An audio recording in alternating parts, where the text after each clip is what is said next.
샬롬 샬롬 샬롬 샬롬 샬롬. 하나님 사랑합니다. 여러분 주 안에서 사랑합니다. 마태복음 24장 말씀 사순절 예배 주님 앞에 올려드립니다. 말세를 사는 지혜는 과연 우리는 어떻게 살아야 할 것인가. 영국의 어느 지역의 예배당에서 예배를 드리는데 갑자기 달이 태양을 가리는 개기일식이 일어났습니다. 온 세상이 캄캄해진 거죠. 예배를 드리던 사람들은 지구의 종말이 온 줄 알고 웅성거리기 시작합니다. 그 가운데 다행히 자기들은 교회당 안에서 지구의 종말을 맞이하게 되었다. 주님께서 오신다고 난리를 떠는 모습, 이런 모습들도 일어나고 있었어요. 안도의 한숨을 내쉬는 사람들, 이제 우리는 죽었구나 하는 사람들 두 패로 갈렸겠죠. 그때 예배를 인도하던 사제가 땡땡땡 종을 쳤습니다. 그리고 나지막한 소리로 여러분 조용히 하세요. 지금 주님께서 오신다면 주님께서 오신다고 난리법석을 떠는 모습보다는 경건한 예배를 드리는 모습을 보기 원하실 것입니다. 그러면서 촛불을 켜십시오 라고 말했다고 그래요. 저희가 읽은 마태복음 24장 36절에서 44절의 말씀은 복음의 자명종이라고 표현할 수 있는 말씀입니다. 본문은 분명히 여러분에게 영적인 깊은 잠에서 깨어 일어나라는 복음의 자명종과 같은 말씀이죠. 지금 세대는 한자를 잘 사용하지 않는 세대이기 때문에 그 한글 푸는 부분에 있어서 좀 무심히 흘려버리는 경우가 많지만 자명종이라는 표현은 잘 쓰이지 않고 그 단어 대신에 알람, 우리 알람만이 맞춰놓죠. 아침에 새벽에 꼭 일어나야 할 때, 학생들이 학교를 가야 할 때, 직장인들이 많이 사용합니다. 저도 이 알람을 틀어놨다가 근데 문제는 그걸 꼭 얼른 꺼야 돼요. 더 일찍 일어났다가 모르고 일상을 하다가는 낭패를 당하는 수가 있죠. 아주 시끄러운 알람이 울려가지고 조용해야 되고 예배 드려야 되는데 그것으로 인하여 깜짝 놀라고 긴장할 때가 있습니다. 요즘 세상에 얼마나 화려하고 좋은 것들이 많은지 몰라요. 정말 생각할 수 없을 만큼 어떤 분이 그런 얘기 하시더라고요. 연세가 좀 드신 분이 눈 돌아가도 바뀐다. 정말 바쁘게 밖에서 따라가기가 정말 어렵다. 이런 표현들을 많이 하시는데 편안하고 편리한 것들이 너무 많이 쏟아져 나왔어요. 눈에 보이는 외양만 본다면 이것저것에 정말 그 편리함 때문에 세계가 그냥 하나같이 환히 달아 보이죠. 아주 빠르고 그러면 얼마나 복되고 행복하겠어요. 이렇게 편하고 이렇게 빨라졌는데 교통수단도 말할 것도 없고 예전에는 걸어가야 되고 말을 타고 가는 경우 아니면은 없었어요. 그죠? 거의 걸어다니고 눈에 보이는 외양만 본다면 이렇게 편리하고 행복한 세상은 없습니다. 그렇지만 그 현실 안에 들어가 본다면 모양만 그럴듯했지 아무것도 아닌 것을 또한 발견하게도 됩니다. 알고 보면 모를 때는 정말 신기한 것들이 너무 많은데 그래서 우리 어린 아기들 자랄 때 정말 신기했어요. 어떤 아이가 몇 년 만에 친척집에 가가지고 그런 얘기하는 소리를 제가 직접 들었습니다. 굉장히 큰 집인 줄 알았는데 지금 보니까는 별로 안 커요. 왜냐하면 어린 눈에는 그게 대단하고 커 보였던 거겠죠.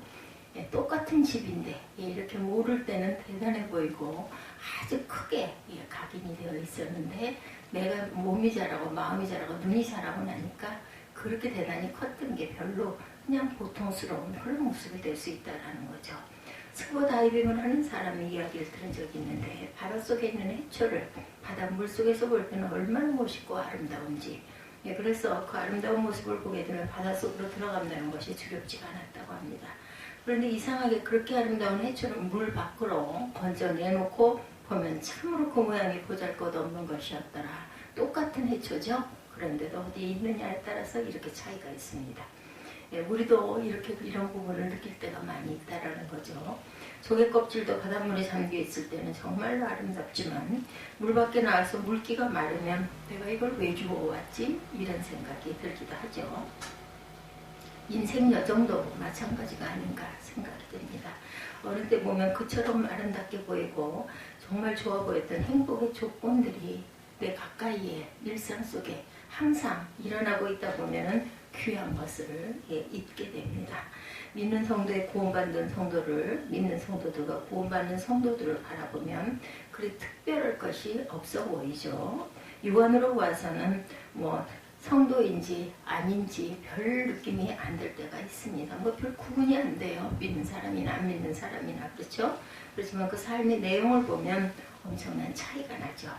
하나님께서 예수 그리스도를 통해 베푸신 사랑과 은혜를 아멘으로 받고 나사렛 예수를 구세주로 영접하고 믿는 사람은 누구나 할 것 없이 예수 그리스도가 인류의 구세주, 정말 우리를 구원해내신 그러한 주님, 주인이시죠.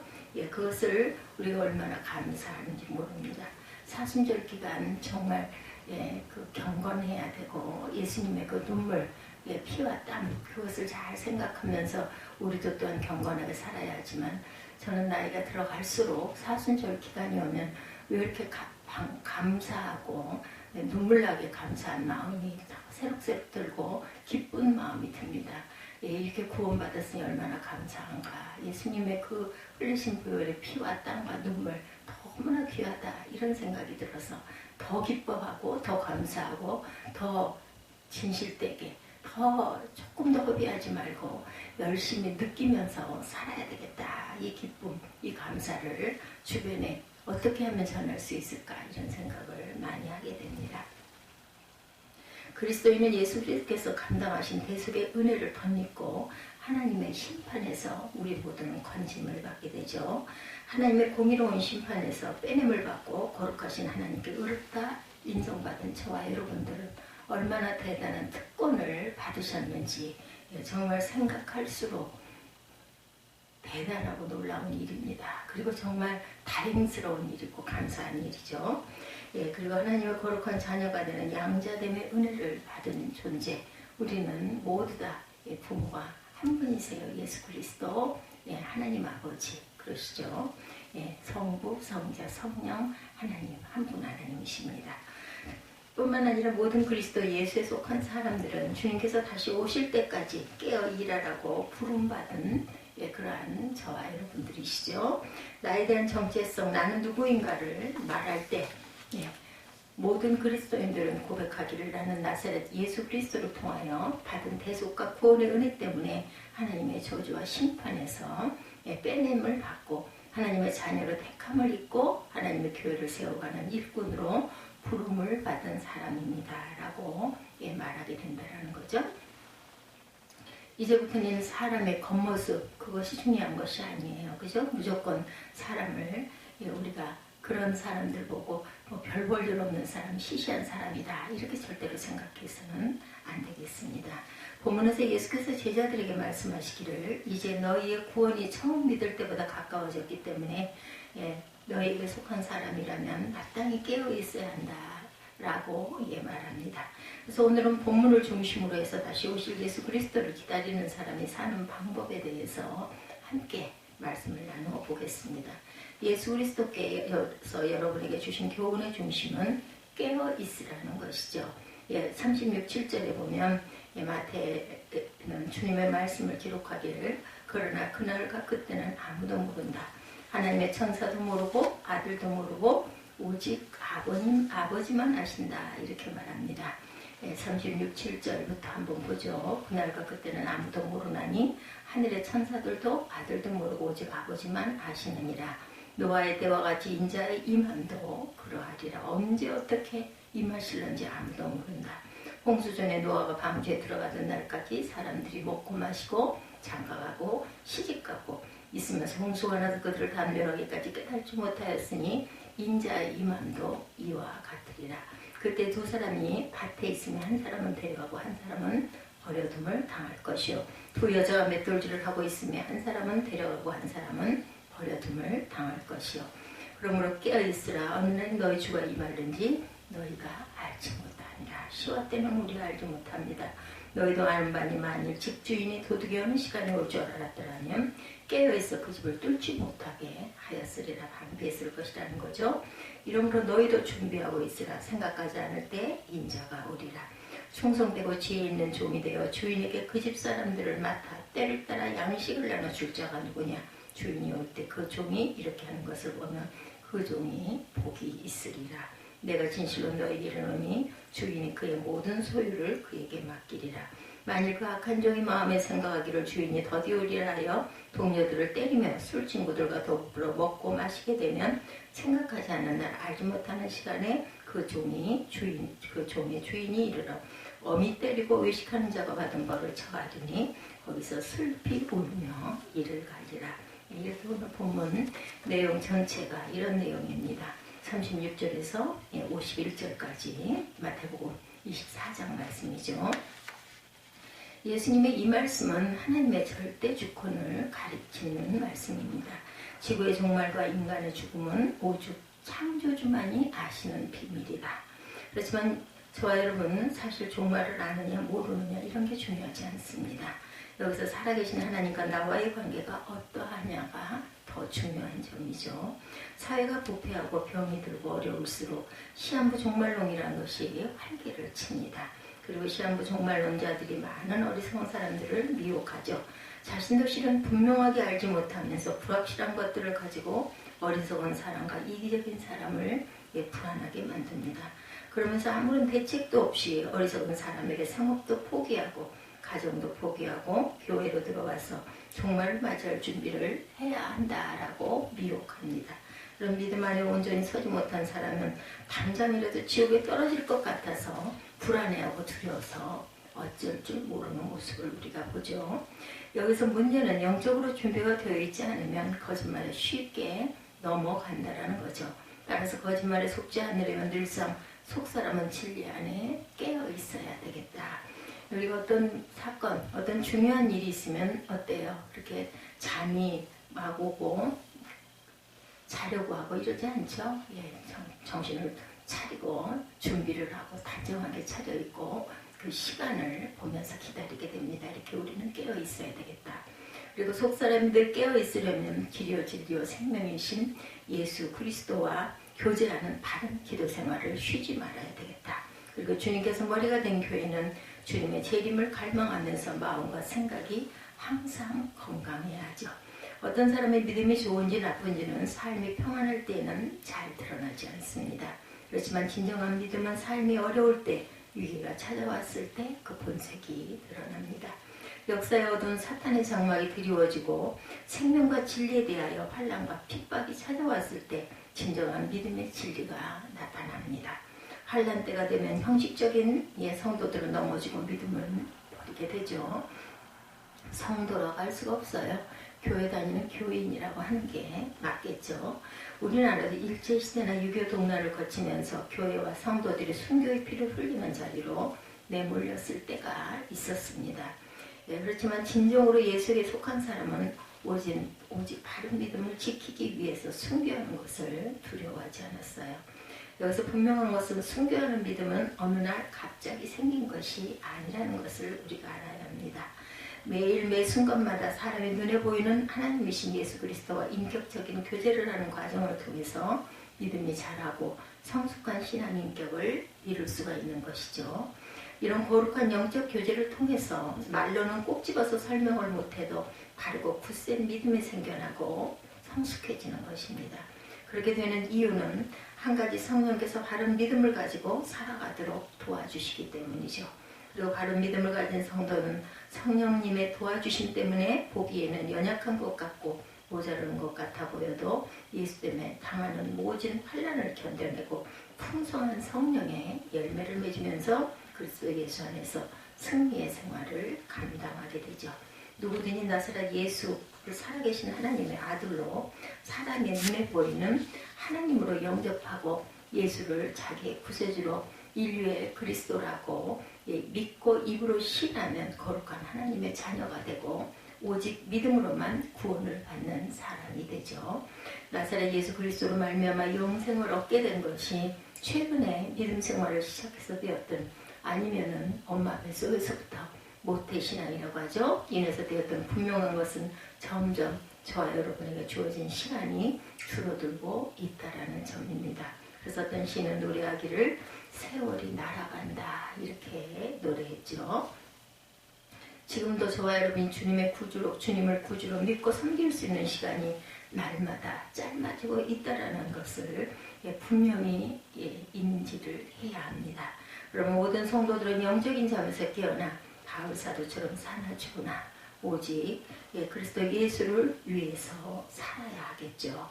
만일 썩어질 세상의 즐거움에 취해서 노아 시대의 사람들처럼 망할 줄 모르고 흥청거리고 살다가는 덧없이 흘러가는 시간을 낭비하고 자신도 모르는 사이에 하나님의 심판을 맞이하게 된다는 것을 우리가 잊지 말아야 하겠습니다. 그래도 다행스러운 것은 저와 여러분은 아직도 여기에 있다라는 점이에요. 여러분은 지금 이 순간이라는 기회를 잃어버려서는 안 됩니다. 그런 점에서 바울 사도의 말처럼 지금은 자다가 깰 때이다. 그죠? 자다 깰 때입니다. 할 일은 많은데 잠을 자서는 안 되기 때문에 주님께서는 저 여러분에게 깨어 있어라 이렇게 말씀하신 거죠. 잠을 자야 하는데 잠이 오지 않는 것도 문제지만 잠을 자지 말아야 하는데 자꾸 졸려온 것도 문제예요. 여러분들 어떨 때가 가장 두려우세요? 운전할 때 졸음운전 아주 기가 막히게 무섭죠. 알아요. 졸면 안 되는 걸 아는데도 그걸 못 견디게 졸음이 올 때 정말 견디기 힘들고 사람의 힘으로 어찌 할 수가 없었던 경험들 아마 있으셨을 겁니다. 저도 그랬던 경험을 몇 번 경험했을 때는 무조건 차를 갓길에 세우고 잠깐 졸고 일어나야 합니다. 정신이 바짝 나죠. 그럴 때는. 예수께서 말씀하신 비유 가운데 10처녀 비유 여러분들 잘 아시죠? 지혜로운 5처녀는 신랑을 맞기 위해서 등불만이 아니라 여분의 기름까지 준비를 하고 신랑을 기다립니다.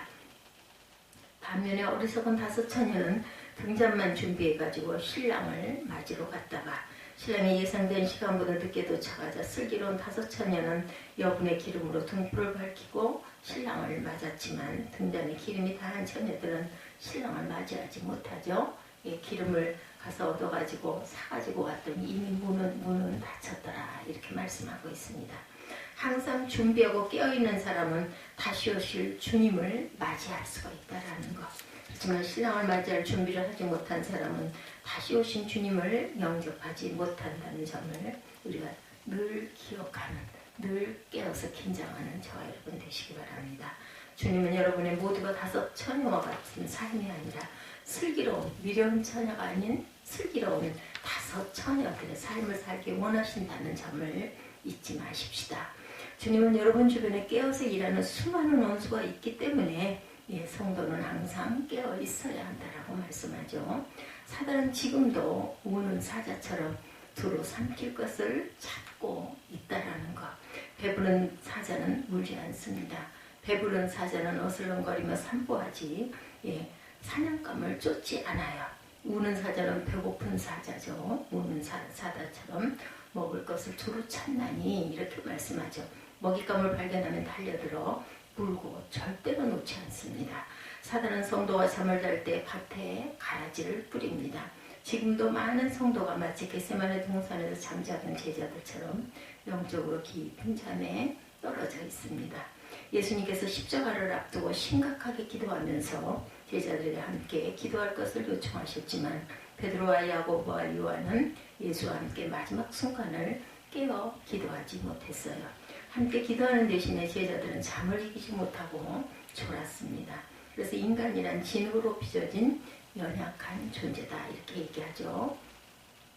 원수 대제사장이 보낸 성전 경호원들에게 붙잡혀 끌려갈 때까지 제자들은 잠을 이기지 못해서 졸고 있다가 예수께서 붙잡히자 원수들에게 붙잡히자 제자들은 모두 놀라 선생님 예수를 버려둔 채로 도망가기에 급급하죠. 바로 직전까지 예수님을 위하여 생명을 걸고 충성을 하겠다는 제자들이죠. 그렇지만 그들은 깨어 기도할 생각 하지 않습니다. 그렇다면 저와 여러분 제자를 향하여 손가락질하고 비난하겠는가? 왜냐하면 제자들의 모습이 바로 나의 모습이고 현실이기 때문에 그만 또 못한 저와 여러분들이시죠. 저는 그렇게 생각합니다. 베드로 믿음이 인간적인 믿음이다 이런 얘기 많이 하지만 베드로만이라도 하더라도 대단하다 저는 이렇게 생각이 되어지죠.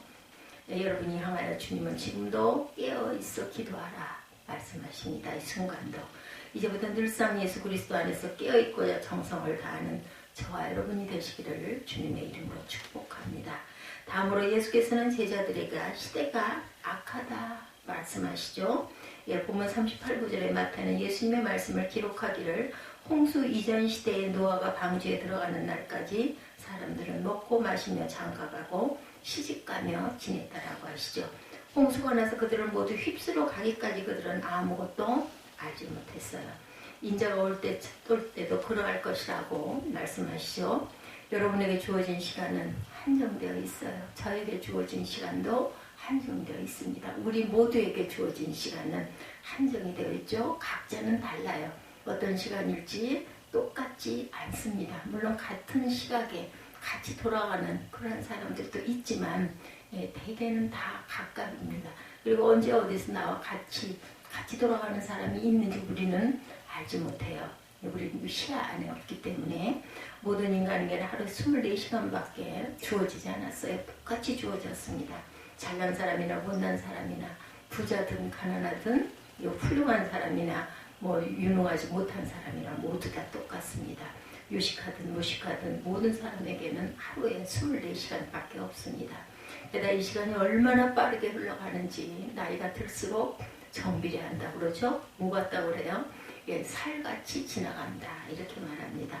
홍수가 나기 전에 노아가 방주에 들어가는 날까지 사람들은 그저 먹고 마시고 일상을 그냥 똑같은 생활을 했어요.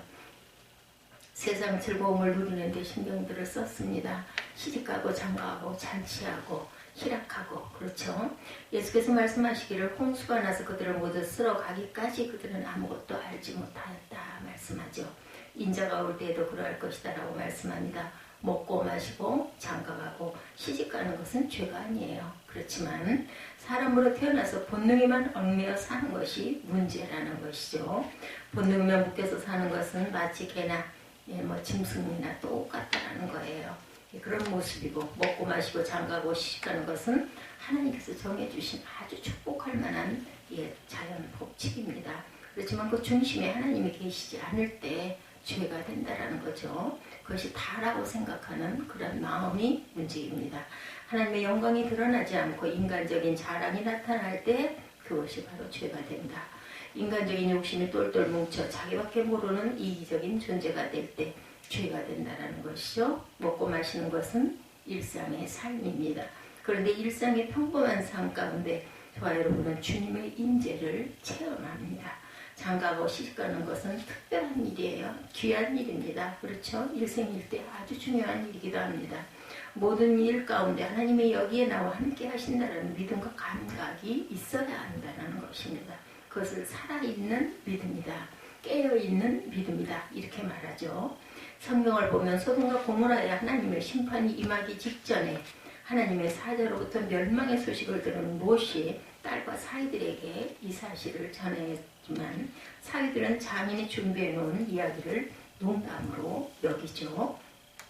결국 유황불이 비같이 쏟아지는 현장에서 한 줌의 재로 사라지고 맙니다. 때는 이미 늦은 거고 이미 문은 닫힌 후였습니다. 중국에 일어난 그 스완성의 지진도 지질학자들이 얼마나 전부터 보고서를 내면서 경고를 했는지 모릅니다. 그렇지만 관리들은 한 귀로 듣고 흘려버렸어요. 그냥 농담으로 여겼습니다. 그 결과 엄청난 피해를 당하고 어떻게 수습을 할지 몰라 안절부절하는 날들을 맞습니다. 이것이 인생이고 세상이죠. 노아의 시대가 저기 멀리 성경책 속에 갇혀있는 세상이 아니라는 것.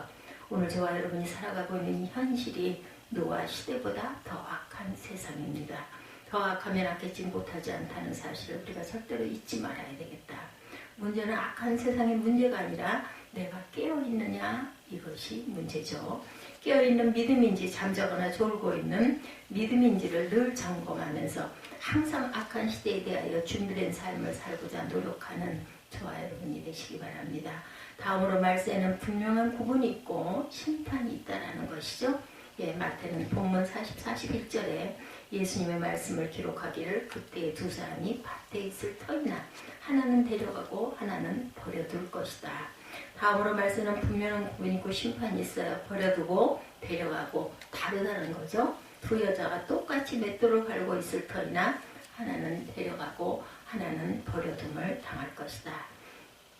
예수님의 말씀은 그날이 되면 두 사람이 밭을 갈고 있는데 하나는 데려가고 하나는 버림을 받는다는 것. 저와 여러분이 몰라서 그렇지 얼마나 기가 막히고 어이없이 세상에 떠나는 일들이 많은지 모릅니다. 또 두 여자가 맷돌을 돌리고 있는데 한 사람은 데려감을 당하고 한 사람은 버려둠을 당하게 되는 것. 열심히 일하는 노동의 현장에도 마찬가지. 요새 말로 하면 산업재해를 당하게 될 것이라는 말씀이죠. 이러다가 갑자기 사고를 당하고 다치기도 하고 죽기도 합니다. 사람의 죽음을 맞이하는데 시한부 인생으로 6개월, 3개월 이렇게 예고된 종말일 수도 있어요. 그러나 전혀 예고되지 못한 갑작스러운 종말을 맞이하기도 합니다. 사실 사람이 가장 많이 관심을 가지는 지구의 종말도 중요하지만 개인적인 종말도 있다는 사실을 우리가 절대로 잊지 말아야 되겠다. 마지막 그때는 크게 보면 인류의 종말, 지구의 종말, 또 작게 보면 나 개인이 이 생명이 다할 때 그것이 또한 종말이라는 것을 잊지 말아야 되죠. 지구의 종말이든 개인의 종말이든 인간은 다 모릅니다. 언제 올지. 이 종말은 살아계신 하나님의 아들이신 예수 그리스도께서도 나도 모른다. 내 아버지만이 아신다라고 말씀하죠. 종말을 대하는 저와 여러분들은 마지막 날이 언제일지 알고서 헛된 노력을 기울이기보다는 항상 깨어서 마지막 종말을 준비하는 것. 예수께서는 본문 42절에 44절에 그러므로 깨어있으라 너희는 너희 주께서 어느 날에 오실지 알지 못한다. 이것을 우리가 절대로 잊지 마십시다. 도둑이 밤에 언제 올지 집주인이 안다면 그는 깨어있어 도둑의 집을 뚫고 들어오지 않도록 방비를 할 것이에요. 너희도 준비하고 있으라 너희가 생각하지 않을 때 인자가 올 것이기 때문이다 라고 말씀하죠. 여름철에는 대부분 속옷만 입고 지내는 경우들이 많습니다. 그럴 때 누가 찾아온다면 그분이 비록 아버지라 해도 갑자기 오셨기 때문에 당황하게 되죠. 마치 도둑을 만난 것처럼 당황합니다. 이유는 오직 내가 준비하지 못했기 때문인 거죠. 분명히 기억할 것은 기회는 지금이라는 점입니다. 요나는 세상과 환경의 잠을 깨울 때까지 뱀이 창에서 잠을 자다 불신 세상의 하나님을 증거할 기회를 낭비합니다. 게스마네 동산에서 예수와 함께 깨어있지 못하고 졸던 제자들은 갑자기 중요한 순간 준비하지 못해 당황하여 선생님을 버리고 도망을 치고 말죠. 저와 여러분이 이처럼 영혼이 잠들어 있다면 당장 지금 웨이크업, 깨어 일어나야 할 때라는 것. 지금은 잘 때가 아니에요. 깨어 기도하고 복음을 위하여 일을 할 때죠. 이제 곧 아무 일도 하지 않을 때가 내가 바라든 바라지 않든 올 것이기 때문입니다. 주님께서 도적처럼 임하겠다고 말씀하죠. 주님께서 그런 것은 믿는 사람을 골탕 먹이기 위함이 아니라는 것. 만일 집주인이 어느 시간에 도적이 온다는 것을 알면 충분히 준비를 해서 도적에게 털리지 않고 도적을 붙잡고 쫓아낼 수가 있다는 건 깨어있어라는 표현은 잠을 자지 않는다는 의미가 아니고 자더라도 늘 긴장하고 준비할 줄 알아야 되겠다. 영적으로 깨어있다라는 뜻을 여러분들 다 아시죠? 성령의 능력 아래 있는 그리스도인이라면 마땅히 영적으로 깨어있어야 하고 감각이 있어서 시대를 바로 분별할 줄 알아야 한다. 그래서 깨어있어 기름을 준비하는 사람이자 이 시대를 복되게 만드는 삶을 살아가는 사람이라는 점을 유념하고 날마다 예수 안에서 그런 삶을 살고자 온 마음을 다하는 저와 여러분들이 되시기를 주님의 이름으로 축복합니다. 여러분들 기도하시겠습니다.